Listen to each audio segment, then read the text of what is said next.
Bonsoir chers piments, c'est un plaisir d'être en votre compagnie pour ce nouveau numéro de Pépé News. On démarre l'actualité dans la commune de Bouaké pour parler du féminisme lead. L'université Alassane Ouattara de Bouaké a servi de cadre pour le lancement de Féminisme Lead, un programme de mentorat qui vise à encadrer et encourager les femmes dans leur quête d'autonomisation et d'émancipation. Lors des échanges, le conférencier Doba Soro a prononcé une communication axée sur les défis auxquels sont confrontées les femmes en termes d'éducation. Il a expliqué que de nombreux obstacles culturels, sanitaires et économiques constituent un frein à l'éducation de la femme. Pour lui, voter des lois ne suffit pas. Il faut donner aux femmes le moyen de vivre pleinement comme les hommes. Autre chose à présent, le pylône de la société de téléphonie mobile Move, situé dans le quartier Abobo PK19+690, va cesser d'émettre bientôt. La raison de l'interruption est le démantèlement de cet émetteur pour cause de travaux préparatoires du métro d'Abidjan qui se feront sur ce site.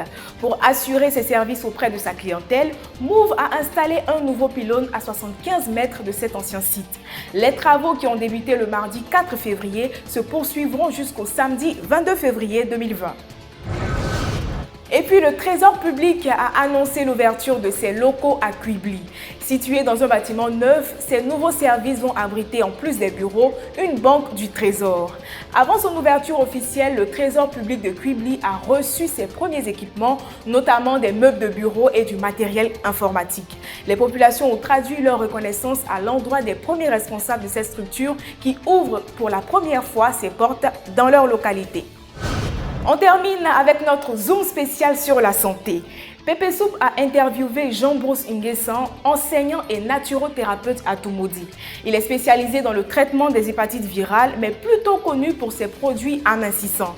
Jean-Bruce Nguessan nous apprend que le végétarisme, une partie intégrante de la naturothérapie, est un mode de vie qui permet d'éviter à 99% des maladies liées à l'alimentation. Cette information met un point final à notre journal. Merci de nous avoir suivis, chers piments. J'espère avoir su mériter votre précieux temps.